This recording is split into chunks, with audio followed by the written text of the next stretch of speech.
going to happen is, even if you have uncovered your passion, you have lived to your purpose, if you're observant enough of your surroundings and your environment, you never know what will trigger that additional ignition for you to be able to now turbo boost towards your goal and so on. And so that's where I wanted to make sure that you, of course, if you've already found the purpose, fantastic, kudos to you, compliments to you.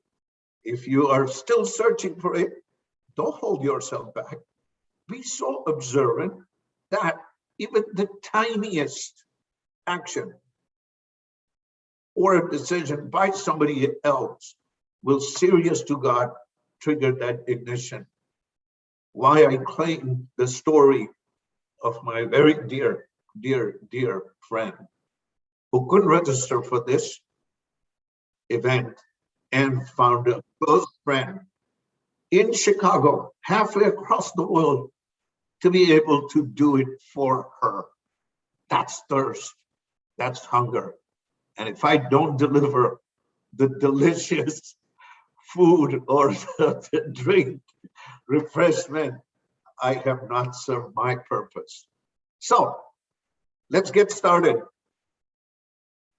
What I did was, last time we shared my journey so far, from ever since I uncovered my purpose, from 16 years of age to 28 when I got to the US, and then obviously took on global roles and all that as well.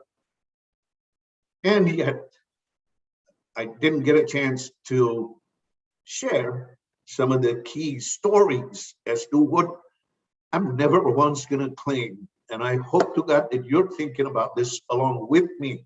Never once am I going to claim that I never had problems. I never had challenges. That would be, I will be not putting up a mirror in front of me in saying that very claim that I just made. Of course, I had challenges. Of course, I had stories. Of course, I had multiple chapters, and so do you.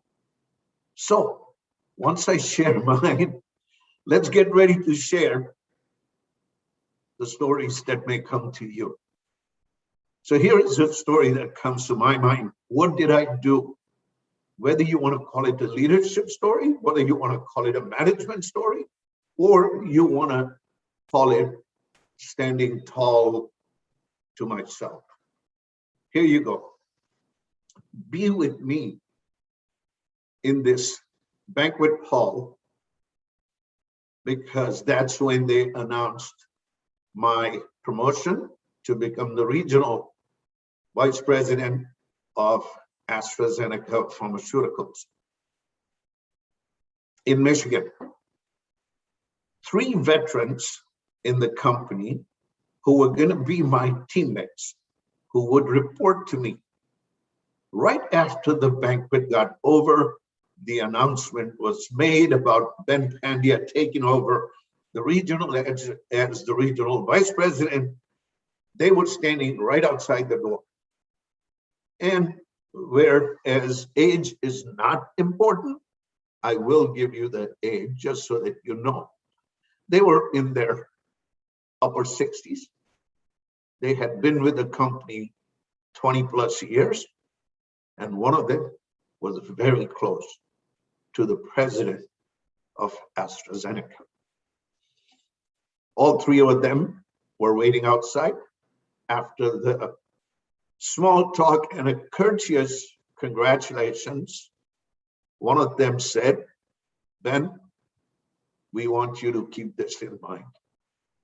We are here only to pass our time.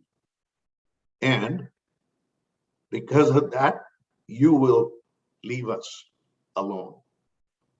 Now, mind you, my friends, I'm a newcomer to the country. The culture is so new to me that I would be remiss if I didn't learn on the spot, thinking on my feet, when he said, and the two others agreed with him, yeah, we are here to just pass time, leave us alone. I literally had to say this to them. As long as I know in my heart that I am here to do a job and that my team is here to do the job that they ought to do and play, we'll be fine. Sure enough, I walked away. I get a call from the president the next day, and he started by saying, congratulations, whatever. But he said, I heard what happened outside the banquet hall. 3 of them told you they wanted to just spend their time here. And how you handled it, Ben, was so perfect, because they have been the snakes in the grass. Deal with them. Do what you need to. That is right. Why do I share this story? Is because whether I did the right thing or not is not that important. But think about it. Had I been intimidated by those 3 and not focused on what my role was going to be or what my job description was, I would have probably missed out on the key opportunities, not only to learn, but to be able to even not contribute to the larger picture of the organization. So let me bring in anyone that wishes to share your thoughts, comments, concerns, or even a story that comes to your mind. How did you overcome an obstacle in pursuit of your leadership journey that you started? Anyone. I don't want to put anyone on the spot, of course, but I've got a friend. Again, yes, you are all friends, who is so eager to share. Go ahead, please.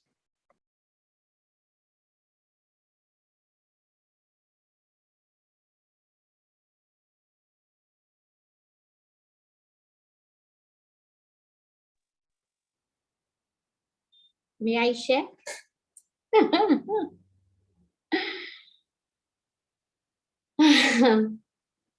So I have a story, and it's actually happened as recent as 3 days ago. I lost a very dear friend. He was a very senior art of living teacher, more than a mentor. I would call him an embodiment of an angel. I'm going to tell you a little bit about our journey. I remember this in 1999. I was going through a lot. I was growing up. My parents had separated. And I had to make choices. Do I travel home by auto rickshaw, or do I travel home by bus and get myself something to eat? I would not share this with anyone that this was a predicament of my life. And he would, the day I faced that, he just landed up at my place and he was like, Gudiya, aaj kya ho gaya? You didn't eat and you traveled by rickshaw? And I was weeping. I said, how do you know that? He said, Bas main yahan pe hu na, now everything will get better. So that is the journey of my life with him. Somebody who's been that angel through with me. I'd lost contact with him for quite some time. And suddenly I connected with him last year when he lost his mom, only to know that he's suffering from a kidney disorder. We were in touch. I did not meet him all this time. So I stand to regret that I did not meet him, thinking that let the COVID pandemic settle, I cannot, risk him and stuff. And on Wednesday, I was busy doing something. And on the WhatsApp, I get a message of a condolence meet for him. And I was shocked. And I got in touch with someone who's very, very close to him. I tried his wife and she did not, for obvious reasons. And I spoke to him and I said, what happened? How did this happen? And he said, you know what, he came back from Bangalore ashram, and then he was preparing flyers because his wish was that he goes through the he takes people through the Bhagavad Gita discourse by Sri Sri Ravi Shankar, and he prepared everything. And while going on Wednesday morning, he told his wife, "Don't stop this journey, continue it." In spite of him passing away on Tuesday, his wife continued with it on Tuesday evening through her tears, because she said, he started this journey. This was his wish, and the show must go on. When I heard that, even though I was emotionally in a very bad place, I too decided the show must go on. Till the very last breath, he lived his mission, his purpose, his purity. And if I hold him to be a mentor, a friend, then I must live that legacy that he's left behind. Otherwise, what kind of a human being am I, and what have I gained from this? I lost a friend to heaven, but I know in spirit he is with me. And this is the passion of purpose. When you recognize that people leave their legacies for you to continue that legacy, grieve it, go through it, but don't paralyze yourself and lose sight that they had a vision, and we are here to continue their vision in whatever way we can. We can encompass it into our lives by recognizing that the show must go on. We must continue thriving. We must continue serving, because everything you do is service to others. Me speaking today is a service to myself. Ben giving me this opportunity is a service to me to get through the grief and share the story and share the legacy and greatness of somebody who is not here in the physical form, but I know he's here irrespective. That's my story, and that's what I'm here to share. Live your purpose always. Oh, what a brilliant real-time story and share. Mind you, even though, and I'm addressing you more specifically, even though you were emotionally drenched, you found it in you to be able to share for benefit of others. And I absolutely love it that you did that. As I mentioned to you earlier, way earlier in the day, that I was going to touch on that, and I was going to actually write to you, but instead we'll take it up either on a Zoom call or on this, but I will leave you with this. Every book, my dear friend, comes to a conclusion. The key question, as you pointed out, is whether that book was worth writing or worth reading or worth keeping it right here and living by ourselves also to the lessons and the messages that the book will have left. I want to share, even though I said my final goodbye to my parents some time ago, quite some time ago, I still see my dad as the lighthouse in my life, and my mom as the favorable wind in my sailboat to propel me towards my destination, my goal, my purpose. Gorgeous, thank you ever so very much for sharing that and being here in spite of what you are going through. My other friends, any thoughts or comments right now before we move on? Sir? Yes, I mean you, Mr. Bali. Anything?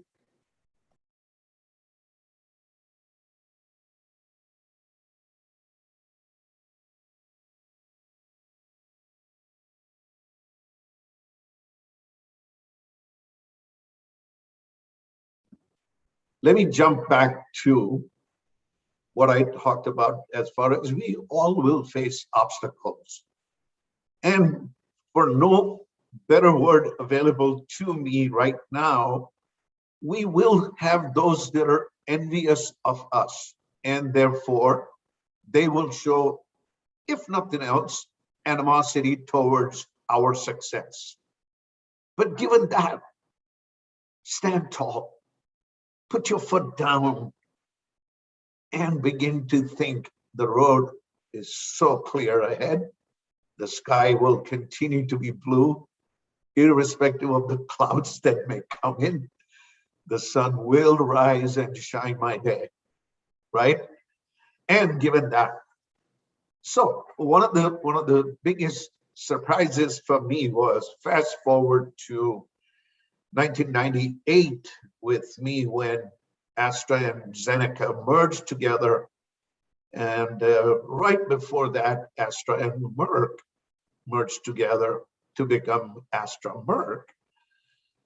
And in spite of my experiences, in spite of my successes, I didn't get the promotion that more than 90% of the company thought that it was available to me, ready for me like that, just as easy as that. I didn't get it. The 6 weeks were torturous, tormentful, and plightful because I didn't get it. More importantly, less deserving individual got it. But that's okay. I kept my head held high and continue to contribute at a greater level than I had ever done before. And guess what? Came 1999, and I got the promotion 3 levels higher than what the other one would have been, to become the global VP based out of London on an expat assignment. Why am I sharing this with you is only because, my friends, yes, we will have a downward trend. Yes, life will surprise you in saying, here, let me see how you deal with it. But as long as, if you're on a downward trend, you're saying, let me run, let me jog to the bottom so that then I can take off a bit more firmly and determined so that I'll reach the peak as soon as possible with fewer obstacles again. And that's what I mean by standing tall, stay focused, fidelity, focused integrity with determination. First, you got to have integrity to yourself. Then talk about integrity with others, right? Last time I gave an example of some client asked me to compromise my integrity. I let go of his highest amount of business with 0 regret. And our team still ended up being #1 in the country. The universe will send you the favorable winds, even if the envious ones will tend to put roadblocks or walls in front of you, right? So given that, I wanted to make sure that I share that with you, because most of the people, what they end up doing, if they don't get the promotion, they will start thinking, I'll go and join Girish's company, because you know what? The grass is greener on the other side. And most people will start saying, I'll actually go and join Karishma's company because, hey, she's a great person, she's a great leader, and yes, grass is green on that side too. I decided otherwise, my friends. I said firmly to myself, I will go and grow the grass green on this side of the fence. And that's what will elevate you, augment your leadership, enhance your status, responsibilities, roles, and contributions to the society as well. I don't know about you, but I realized it after my accident There's only one life to live. I can't bring back my yesterdays. I just gotta keep the tomorrows in my mind, my eyesight on the future, and making sure that I make the turns, decide for the fork in the road, and take the right decisions to be able to find the partners that will enhance my journey, make it even more pleasant so that upcoming chapters will become memorable. Your thoughts, comments, questions, anything goes, anything that's on your mind, please go ahead.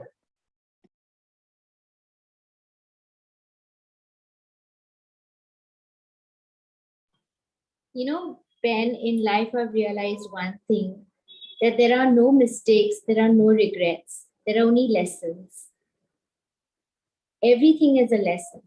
And when you can see the wisdom that is deep down within you, and that only comes based on the knowledge and the experience, the combination of the action and the knowledge. For they give birth to the wisdom if you're ready to look at that. So I always say, stop complaining, start doing. There's no problem that occurs without a solution. Go beyond the problem. The solution is looking right at you.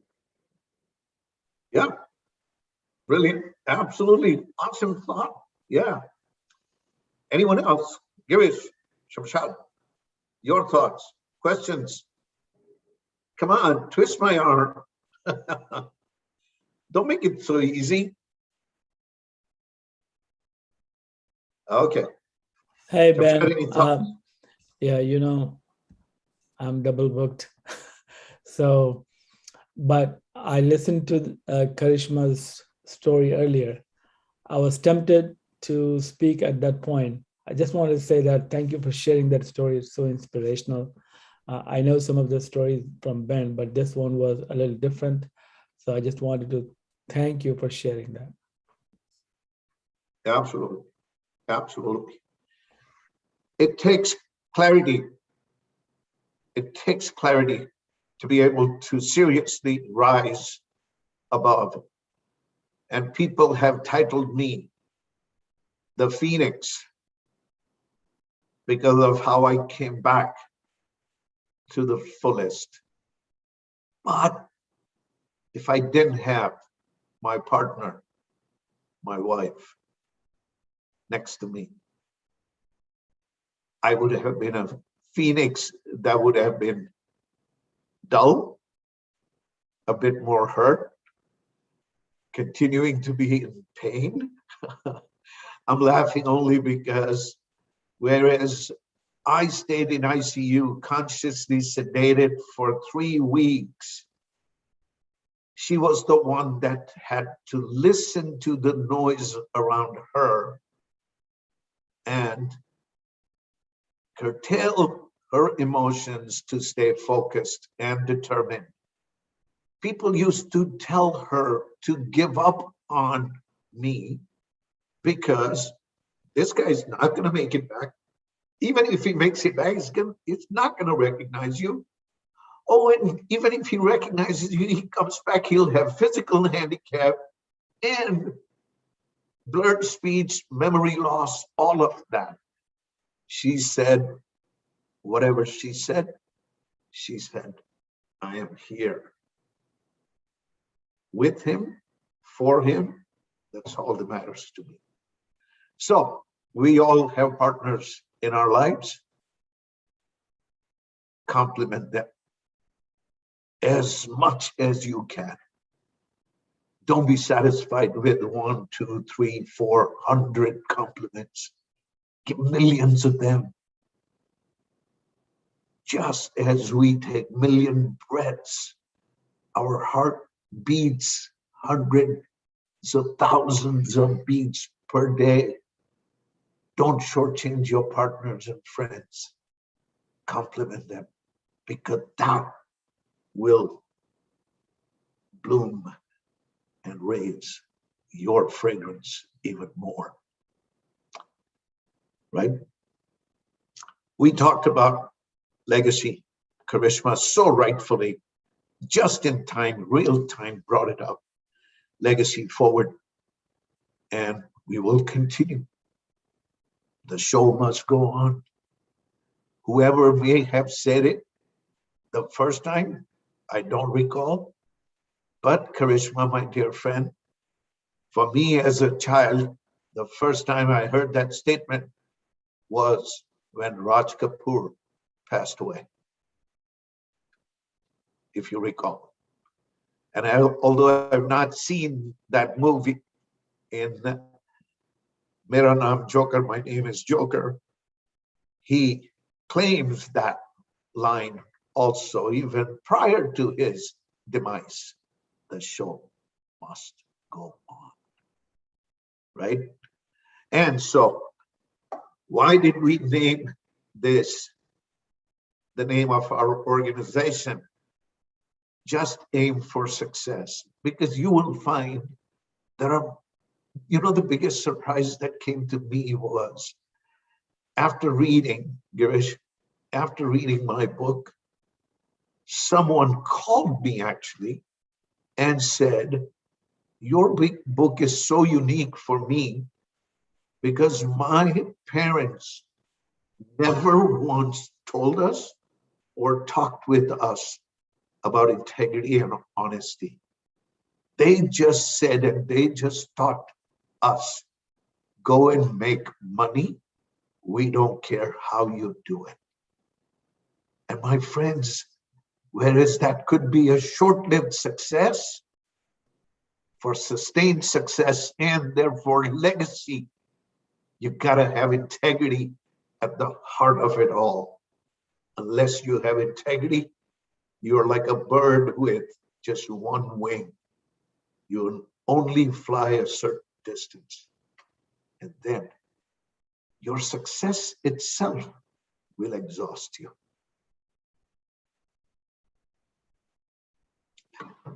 Thoughts, questions, comments. I want this to be interactive rather than just me keep on talking. So now I'm going to twist back to basics, Mr. Girish Bali's arm a little bit, where it may even hurt him a little bit. But, Girish, what are your thoughts? Or are you not available to share right now?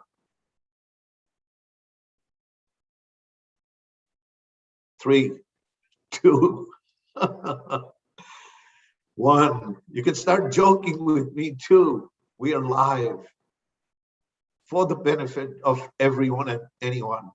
But, all right, I understand and I respect. Karishma, your thoughts, questions, comments, anything goes. I just love being here and I love listening to you. So I don't know. You're not. So much of inspiration, Ben, so much of inspiration. And I think what is really important, if you really want to aim for success, is remember to keep your 2 feet on the ground. Yep. It's such an important thing. Absolutely. Absolutely. Yep. And that's where, for me, I've defined and identified leadership as a lifestyle. Leadership ought to be lifestyle. It cannot be positional. It cannot be a temporary phase. It cannot be time bound. It's almost, if we ask any athlete, right? They can never rest till they are continuing to be perfect in their lifestyle. Yeah, obviously money distracts them, but that's a different story. I don't need to talk about that. We all know that. But when leadership becomes the lifestyle, we will begin to respect anyone, whether a janitor or a CEO. It makes no difference because everyone has a powerful story. And when you have that sense of leadership, you will begin to recognize that, and you begin to see the powerful story in everyone as well. So let's not judge, let's not assume that he was mean to me, she was so mean to me. Chances are they had a carry-on baggage that they could not handle. Let's give them the benefit of doubt and therefore continue to respect them. It's not that I don't I don't dislike anyone. Yeah, there may be some people who have hurt me in the past, but I've overcome that. Every book has multiple chapters. They played a short part in one of the chapters and they're gone. Let them be gone. Did they create an impact so overwhelming that my book will not complete? Heck no. And if the answer is no, let's move on. Continue the ride, right? Anyway, yeah. Shamshad, any thoughts or questions? Okay, he's probably in a meeting too, so I'm gonna just share this right after my fullest recovery, my friends. I saw only one change in me and in my life, and that was it instilled a sense of urgency in whatever that I did, whatever that I wanted to do. Why do I say that? Is because my book that I have written is a culmination of my observation of this leader over 2-3 decades. But as soon as I recovered to the fullest, I ended up writing the book. Did I write it with a purpose of becoming a bestseller book? No.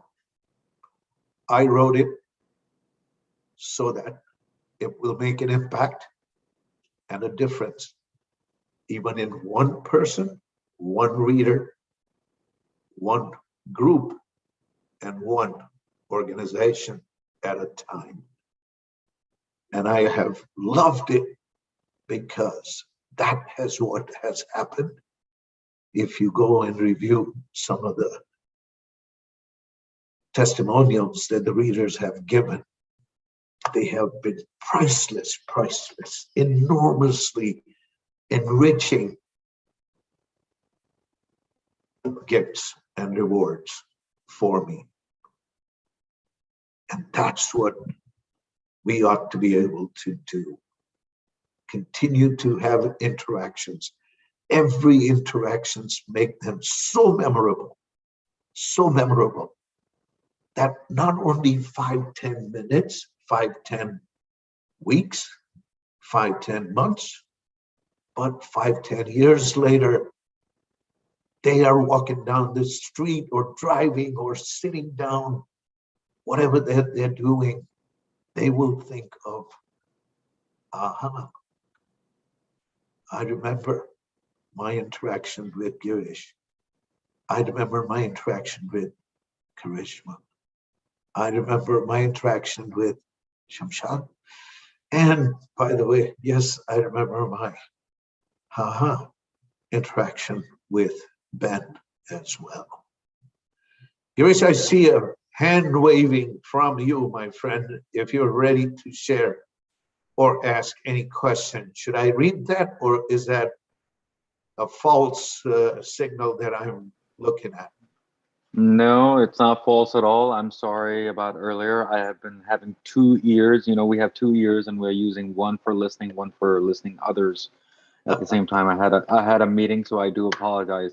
But I do have a question. So you did make a point that you are not here to, you know, make money or fame or anything like that out of the book, and it's more about your passion and your story.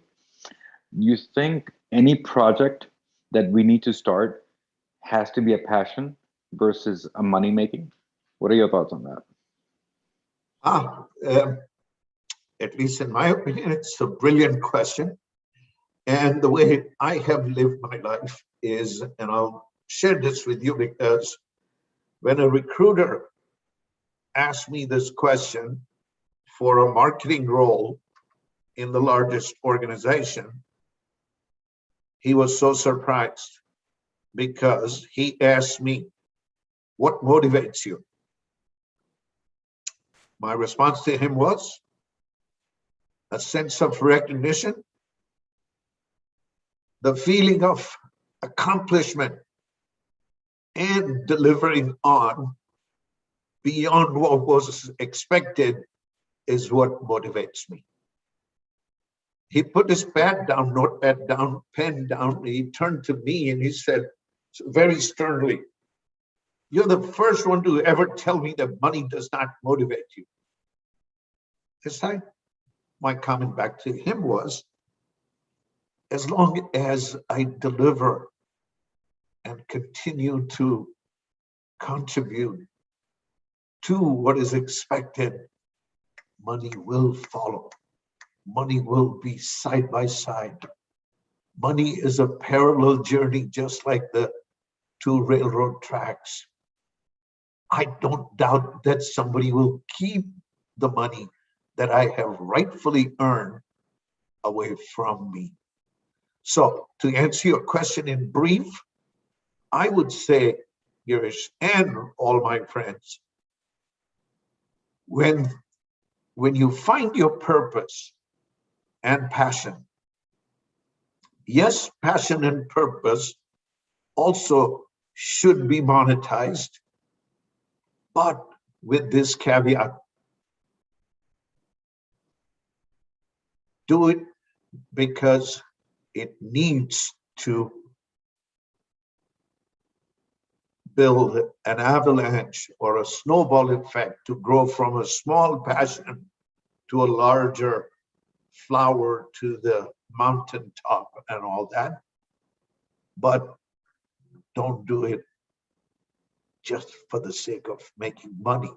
So here is a simpler way of responding or answering you, sir, is as long as the need does not become the greed based on your passion and purpose, you have lived your life to the fullest. I hope that answers your question, at least in brief.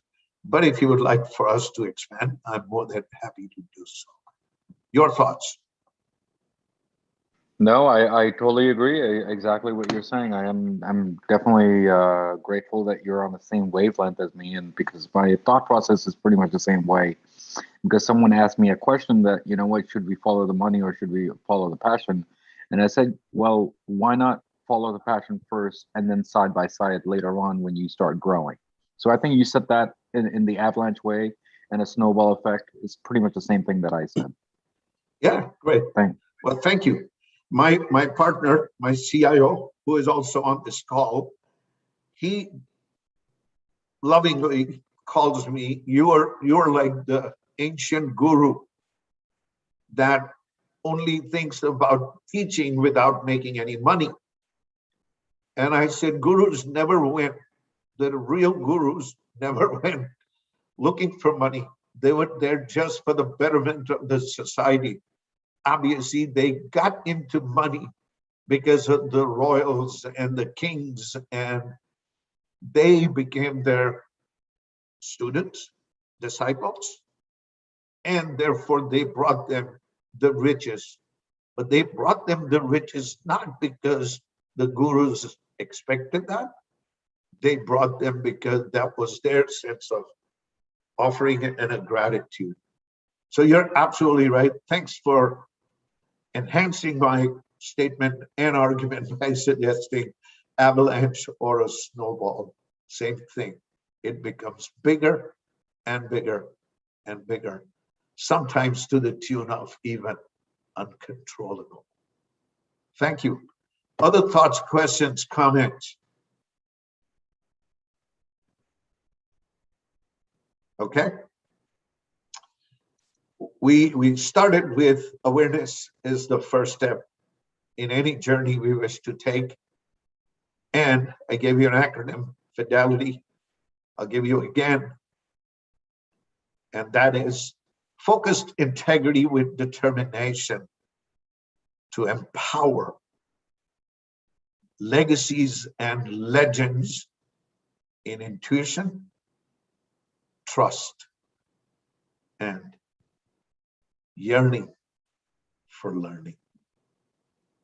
But given that, my friends, here's the takeaway for all of you. When you get to a fork in the road of life, pick your peak.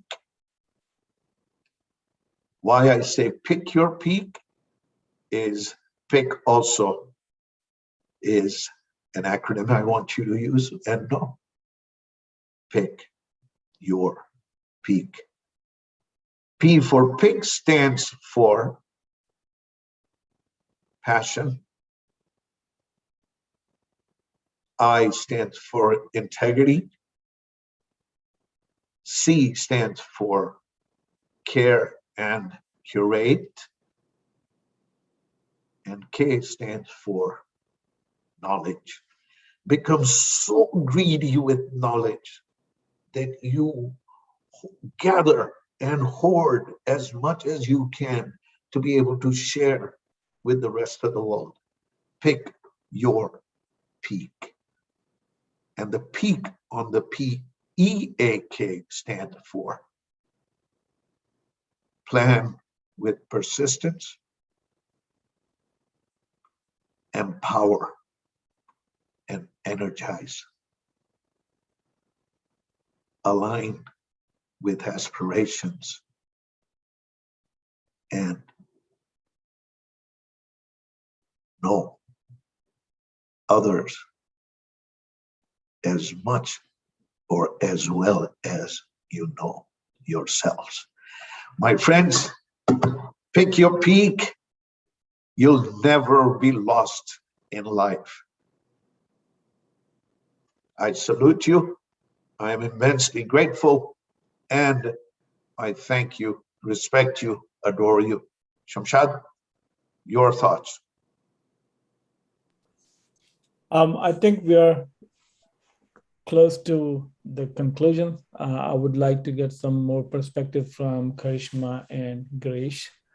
Of course, we also want to see how we can, any ideas on how we take it further to more and more people. That would be also helpful.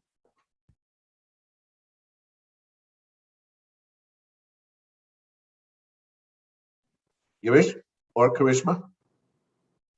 Well, I mean, my thought process is if you want to bring people into these type of seminars, I think that the best way is to have certain frequency on on free marketing like we do in Clubhouse. You know, just have constant rooms about these things instead of just every Tuesdays or every Thursdays, depending on what it is. I think the frequency needs to be more, but maybe the number of hours needs to be less, so then we can actually be more productive that way too. So that's just my thought process on that part. Great point. And before I go to Karishma, let me just share what Girish said, and we've already taken the steps. If you notice, yes, Girish, you did not get the invitation as you rightfully claim, but that's okay. We started this on September 1st. And September 1st was so auspicious for us because, auspicious why? Because I started my journey. Got the first job in the US on September 1st. I got my first promotion on September 1st. And it sounds, I got moved to London on September 1st. So all of these happening, yeah, there may be coincidence or what have you, but it may be there is another bigger play of destiny as well. But given that, why did we pick October 1st? Selfish reason. It's my son's birthday, and October 1st here is already getting so close to being October 2nd in India, and see this as a tribute to one of the top leaders of the world called Gandhi. That was one of the reasons why we picked October 1st and October 2nd. Gorgeous friend, Karishma, go ahead, your thoughts, please. I just feel that we need to take such messages out into the world. I don't know how, but I believe in it. I mean, leadership is such an imperative subject to inspire people about. And I strongly feel that if we help people to recognize that leading yourself is a first step to being an effective leader into the world, then we just need to do it. I don't know how. I have no idea about marketing and anything. All I know is that we have a purpose and let it unfold. It's beautiful. Thank you, thank you, thank you again. And with that, because Karishma brought up purpose, I will share one more tidbit, if you don't mind, one more anecdote, whatever we want to call it. I have known people, again, age is just a number, but I'm merely trying to paint a picture for you all, just so that you get a feel for how pervasive this is, the absence of purpose in people's lives. I'm talking about, I've got clients that are in their 30s, 40s, 50s, 60s, and 70s, and they have admitted to me, confessed to me, that they don't know what the purpose in life is. They are successful business people, they are successful physicians at the most reputed hospitals and institutions, healthcare institutions. They are CEOs, they are COOs. And for me to hear when they say, we don't know what our purpose is, I have to dig deeper. And when I dig deeper, I merely ask them 3 questions. Why do you not know your purpose? Why do you not have a purpose? Obviously, they don't know. Have you asked yourself what your purpose is? Nope. Why not? They don't have an answer. Why not? Then I dig further and I dig just a bit deeper. Are you afraid of the answer you may actually get should you ask that question? What is my purpose? And guess what, my friends? 95% of those that I mentioned to you, regardless of the age, they have come back and admitted, yes, Ben, we are afraid of finding out and what the answer could be.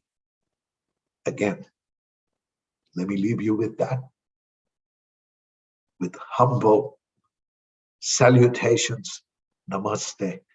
My warmest hugs and regards to all of you. Ben, looks like Your mic is on. wants Go to- ahead. It looks like Grish wants to share something. Yeah, Ben, just very quickly, if you don't mind. A couple of weeks No, back, please. a couple of weeks back, I actually went out for a walk, and then there was this one of the uncles that I met, and I usually talk to him about many different things. And then he says, you know what? At the age of 60, I have just retired, and now I've opened a consulting firm because that was my passion. So I said, why did it take you that long to start something? He says it's because there are certain priorities and certain lives that you just want to continue. And I think now it's my purpose because nobody cares about my life but just me. So I want to lead my life the way I want it. So at the age of 60, he's starting his brand new life. So that made me think that, is it too late because he's getting older, or is it too late to find out? I don't think there's a right answer, Ben. But when you do find a purpose, I'm telling you, the world is in your arms and you feel great when that happens. Now the question is, at what age and what time? That's the true answer. Yeah, brilliant, awesome, great. Thank you. Karishma, my dear, anything you want to share before I give additional anecdotal response to Girish and therefore to everyone?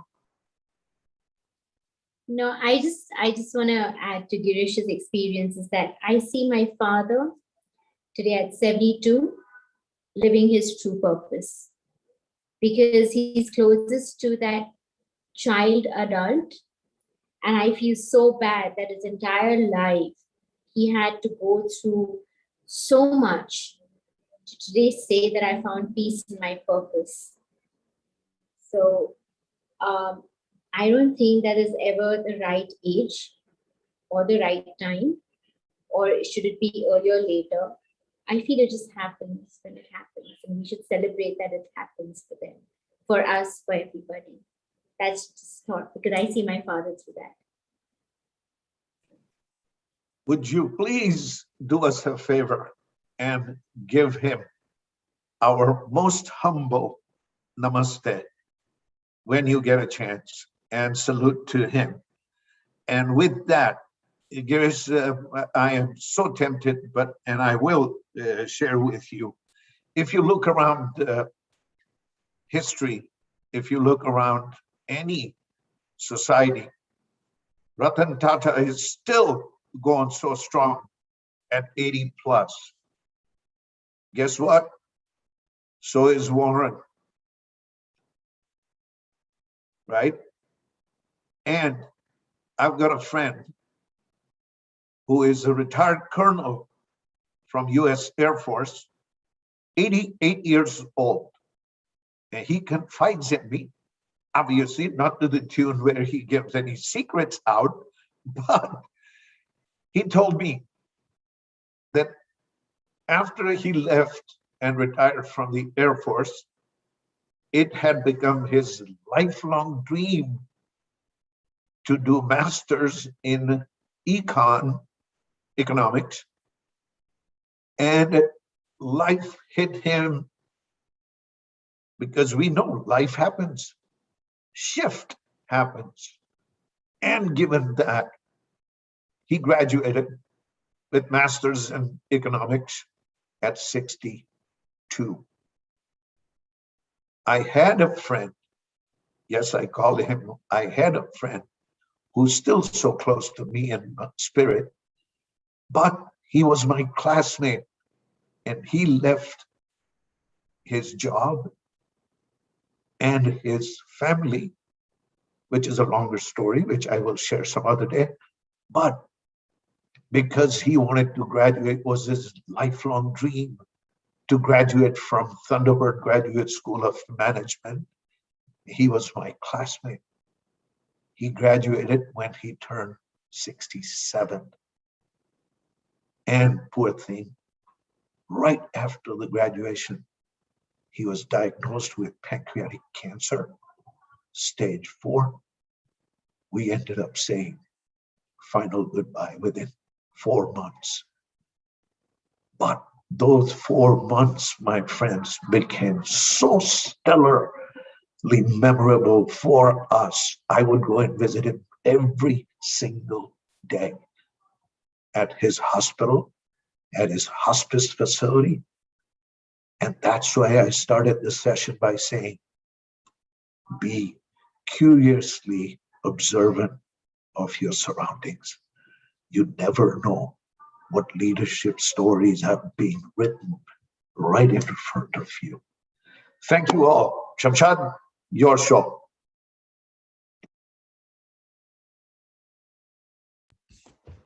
I think we can conclude here. Thank you all for joining. We'll see you again in a month's time. Yes, Karishma.